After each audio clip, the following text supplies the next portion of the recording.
रातनपुर गांव में एक गरीब किसान रामू अपनी बीवी सरला के साथ रहता था।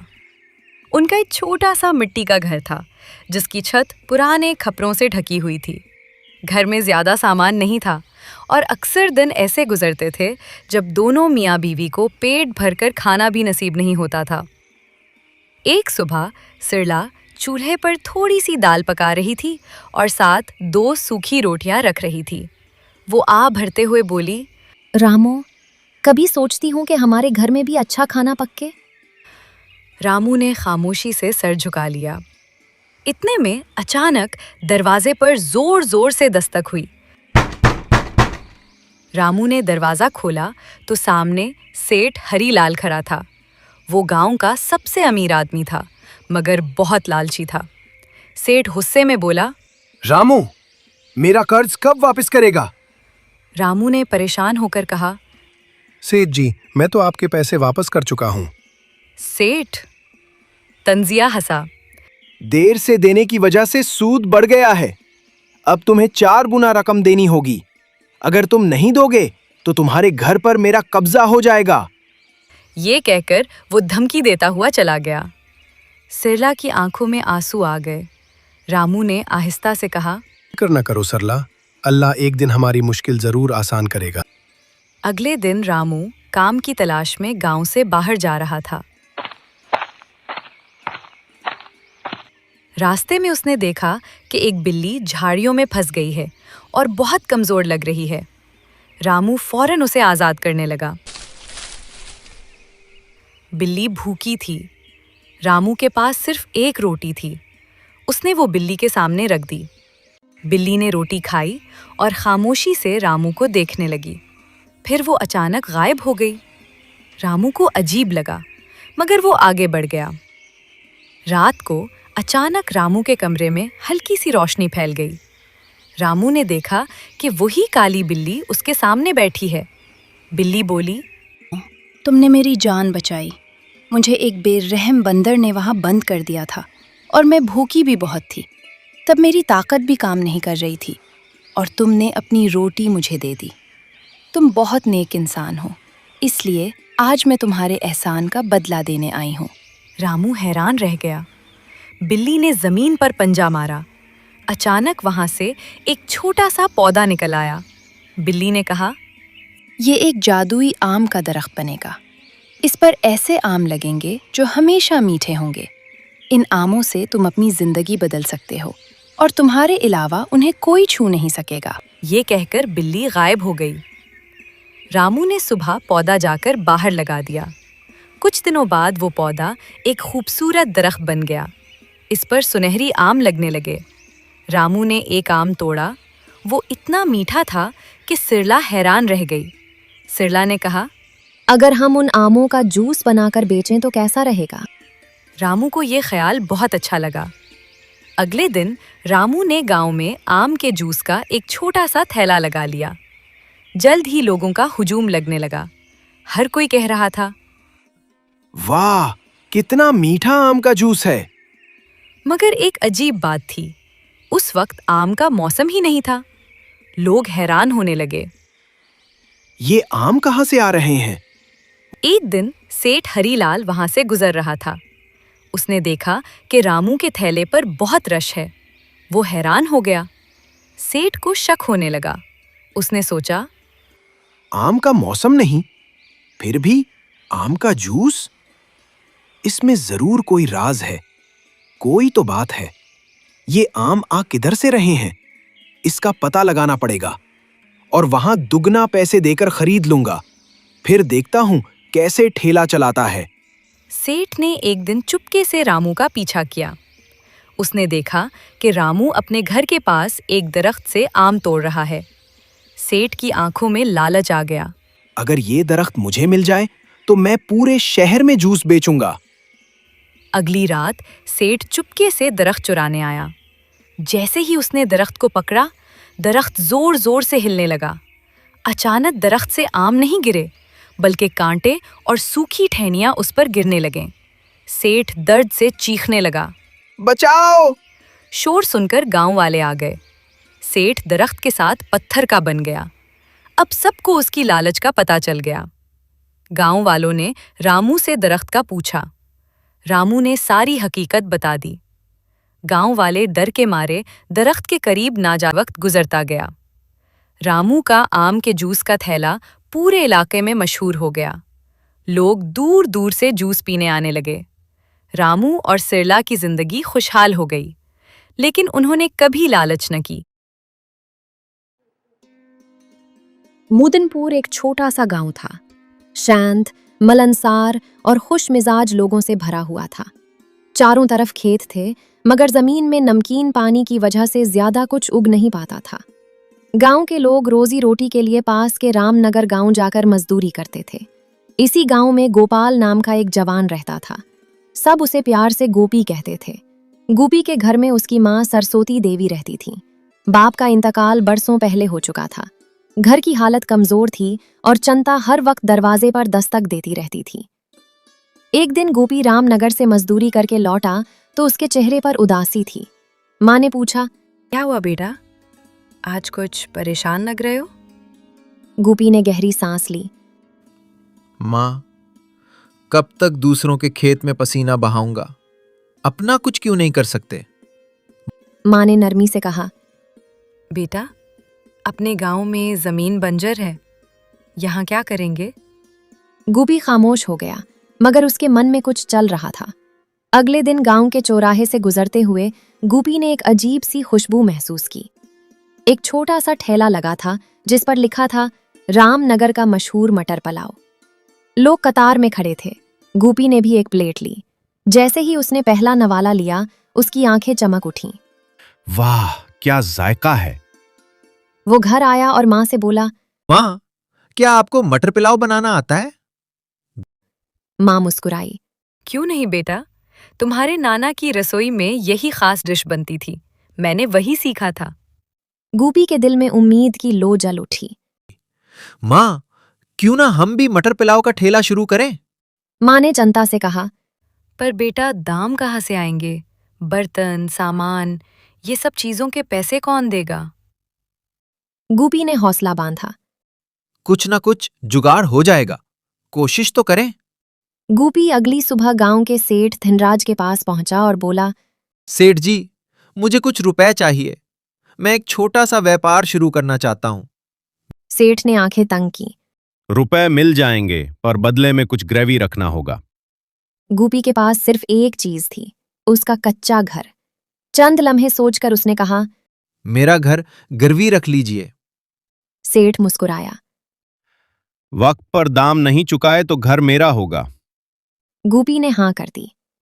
गोपी ने बाजार से चावल, हरे मटर, देसी घी, गरम मसाला और एक बड़ा सा देगचा खरीदा। घर आकर माँ के साथ रसोई में खड़ा हो गया। माँ ने कहा, याद रखना बेटा, जायका सिर्फ मसालों से नहीं, नियत से आता है। गोपी ने गांव के बीच ठेला लगाया और जोर से आवाज दी, आओ आओ, घर का बना गरम गरम मटर पुलाव, कम दाम, ज्यादा जायका। शुरू में लोग हिचकिचाए, मगर एक बूढ़े काका ने प्लेट ली। पहला नवाला खाते ही बोले, अरे वाह, ऐसा पुलाव तो मैंने बरसों बाद खाया। धीरे धीरे भीड़ बढ़ने लगी। अचानक रामनगर वाला पुलाव बेचने वाला भी आ पहुंचा। वो जोर जोर से चिल्लाने लगा, रामनगर का मशहूर पुलाव, असली जायका। कुछ लोग इधर गए, कुछ इधर। गोपी घबरा गया। अब क्या होगा? कुछ सोचने के बाद गोपी ने आवाज लगाई, सिर्फ 20 रुपए में एक भरपूर प्लेट। लोगों ने चखा और फिर वहीं के हो गए। रामनगर वाले को हसद होने लगी। गोपी जिस बाजार से मटर लाता था, रामनगर वाले का दोस्त था। उसने गोपी के मटर बंद करवा दिए। जब गोपी को पुलाव के लिए मटर न मिले तो घर परेशान लौटा। उसकी माँ ने कहा, क्या हुआ बेटा? माँ, रामनगर वाले ने अपने दोस्त को मना कर दिया है मटर देने से। कोई बात नहीं बेटा, तू मटर के खेत में काम करता था, कल वहीं चला जा। गोपी ने सोचा और अगले दिन दूसरे गांव जाकर मटर के खेत में काम करने लगा। दिन में काम करता और वापसी पे मटर लाता और शाम को मटर पुलाव का ठेला लगाता। शाम तक सारा पुलाव बक चुका था। गोपी रोज थोड़े थोड़े दाम बचाकर सेठ का कर्ज चुकाने लगा। ये सब देखकर रामनगर वाला अपने गांव वापस चला गया और दोबारा वहां ठेला न लगाया। कुछ हफ्ते बाद गोपी गांव में मशहूर हो गया। लोग कहते, मदनपुर का पलाव सबसे निराला। एक दिन वो सेठ के पास गया और आखिरी किस्त अदा की। सेठ जी, अब मेरा घर मेरा हुआ। सेठ ने सर हिलाया। तुमने साबित कर दिया कि मेहनत सबसे बड़ा सरमाया है। गोपी की कामयाबी देखकर गांव वालों के मन में भी उम्मीद जागी। किसी ने चाय की दुकान खोली, किसी ने सब्जी बेचनी शुरू की, किसी ने दूध का कारोबार किया है। अब मदनपुर रामनगर पर निर्भर नहीं था। एक शाम गांव वाले गोपी के पास आए और बोले, तुमने हमें सिखाया कि अगर रास्ता ना मिले तो अपना रास्ता खुद बनाना पड़ता है। गोपी ने मुस्कुराकर कहा, ये सब माँ की रसोई और आप सबके भरोसे का कमाल है। माँ सरस्वती देवी की आंखों में आंसू थे, मगर वो खुशी के आंसू थे।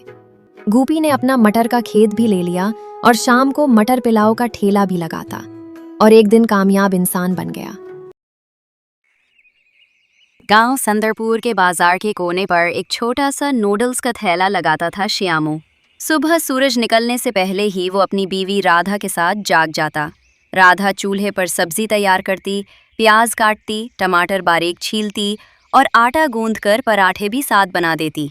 श्यामू हंसते हुए कहता, आज जरा ज्यादा मसला डालना, कल बच्चे बोल रहे थे, मजा आ गया। राधा मुस्कुराकर जवाब देती, हाँ हाँ, क्यों नहीं, तुम दिन रात मेहनत से कमाते हो श्यामू, भगवान भी साथ देगा। बाजार में पहुंचकर श्यामू अपना छोटा सा चूल्हा जलाता। एक हाथ से कढ़ाई में नूडल्स चलाता और दूसरे हाथ से प्लेट बनाकर ग्राहक को दे देता। आओ भाई आओ, गरम गरम मसाला नूडल्स। इसकी आवाज में इतनी मिठास होती कि लोग खुद खिंचे चले आते। गांव के बच्चे कहते, श्यामू भैया के नूडल्स सबसे टेस्टी हैं। श्यामू की कमाई ज्यादा नहीं थी, मगर इज्जत बहुत थी। बाजार के ऐन सामने एक बड़ी होटल थी, सेठ जगदेश प्रसाद की। पहले उसकी होटल पर भीड़ लगी रहती थी, मगर अब आधे ग्राहक श्यामू के थैले पर जाने लगे थे। सेठ अंदर ही अंदर जलता रहता था। वो बड़बड़ाता, एक मामूली थैला वाला मेरे ग्राहक छीन रहा है, ये बर्दाश्त नहीं होगा। एक रात उसने अपने नौकर रामू को बुलाया। कल सबको पता चलेगा कि श्यामू चोर है। तुम ये पैसे ले जाकर संदूक में छुपा दो और नाम श्यामू का लगा दो। रामू घबरा गया। सेठ जी, मगर... सेठ ने सख्त आवाज में कहा, जैसा कहता हूं वैसा करो। अगली सुबह बाजार में शोर मच गया। सेठ जी की होटल से पैसे चोरी हो गए। सेठ ड्रामा करते हुए बोला, कल रात मैंने श्यामू को अपनी होटल के पास घूमते देखा था। लोगों ने फौरन बात मान ली। गरीब है, हो सकता है उसी ने किया हो। किसी ने सच जानने की कोशिश न की और श्यामू को कटहरे में ला खड़ा कर दिया। श्यामू ने हाथ जोड़कर कहा, मैंने कोई चोरी नहीं की भाई लोग, भगवान की कसम। मगर गुस्से में अंधी भीड़ ने उसका थैला तोड़ दिया। बर्तन सड़क पर बिखर गए, चूल्हा उलट गया। राधा दौड़कर आई और रो पड़ी, हम गरीब जरूर हैं, पर बेईमान नहीं। हम भूख से मर भी जाएं, चोरी का सोच भी नहीं सकते। श्यामू खामोश खड़ा रहा। उसकी आंखों में आंसू थे, मगर जबान पर शिकवा नहीं था। बाजार छोड़कर वो गांव के बाहर सड़क किनारे छोटा सा चूल्हा लगा बैठा। वहां न भीड़ थी न शोर, सिर्फ धूल उड़ती थी और कभी कभार कोई मुसाफिर रुक जाता था। बारिश हो या धूप, श्यामू ने हिम्मत नहीं हारी। राधा कहती, श्यामू वापस चलते हैं, सब ठीक हो जाएगा। हम दोबारा से वहाँ अपना ठेला शुरू कर देंगे, यहाँ कुछ हासिल नहीं है। वो मुस्कुराकर जवाब देता, सच एक दिन खुद सामने आता है राधा। झूठ के पांव नहीं होते हमें, बस ईमानदार रहना है। एक दिन एक कमजोर सी बूढ़ी औरत आई। उसके कपड़े पुराने थे, चेहरे पर झरियां थीं। बेटा, एक प्लेट नूडल्स दे दे, पैसे नहीं हैं। श्यामू ने फौरन प्लेट बनाकर दी। पैसे की बात क्यों करती हो, नूडल्स खाओ और दुआएं दे दो। बूढ़ी औरत की आंखों में अजीब सी चमक आई। वो बोली, तुमने मेरी मदद की, भगवान तुम्हारी मदद करेगा। एक दिन पंचायत बैठी, श्यामू का फैसला करने कि उसे गांव से भी निकाला जाए। गांव के सब लोग जमा थे। वही बूढ़ी औरत अचानक खड़ी हो गई। उसकी आवाज अब सब मजबूत थी। सब देखकर हैरान थे, क्योंकि उस औरत को पहले किसी ने नहीं देखा था। सच सुनना चाहते हो? चोरी श्यामू ने नहीं की, बल्कि चोरी सेठ ने खुद करवाई है। पैसे उसके होटल के संदूक में हैं। सब चूक गए। इसी वक्त बाजार के चौकीदार ने कहा, मैंने इस रात को सेठ को ही पैसे संदूक में डालते देखा था। सबने कहा, सेठ के होटल की तलाशी लेंगे। साथ सेठ के नौकर को भी बुलाया। लोग फौरन सेठ की होटल की तरफ दौड़े और पैसे वहीं संदूक से मिल गए। सेठ के चेहरे का रंग उड़ गया। वो जमीन की तरफ देखने लगा। सबने सेठ का होटल बंद करवा दिया और उसे गांव से निकालने का फैसला किया। इसी दौरान श्यामू और राधा भी आ गए। अचानक वो बूढ़ी औरत रोशनी में बदलने लगी। सबकी आंखें हैरत से फैल गईं। वो बोली, मैं लक्ष्मी देवी हूँ। मैंने तुम्हारी ईमानदारी को परखा था। अपनी नीयत हमेशा साफ रखना, कामयाब होगे। श्यामू और राधा ने हाथ जोड़कर कहा। मेरी किसी नेकी का सिला मिला हमें। ये कहकर रोशनी आसमान की तरफ बुलंद हो गई। लोगों को अपनी गलती का एहसास हुआ कि उन्होंने श्यामू को अपनी सफाई में कुछ कहने का मौका तक ना दिया था। सब ने माफी मांगी। अगले ही दिन हैरत अंगेज बात हुई। श्यामू के थैले के सामने लंबी लाइन लग गई। लोगों ने कहा, हमें माफ कर दो श्यामू, हमसे गलती होगी। हमने बना सच जाने तुम्हारे साथ बहुत गलत किया। कुछ महीनों में श्यामू ने एक छोटा सा रेस्टोरेंट खोल लिया। फिर वो बड़ा होता गया। शहर से भी लोग आने लगे, मगर एक बात कभी नहीं बदली।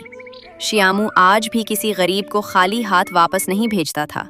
वो कहता, भूख सबसे बड़ी तकलीफ है और ईमानदारी सबसे बड़ी ताकत।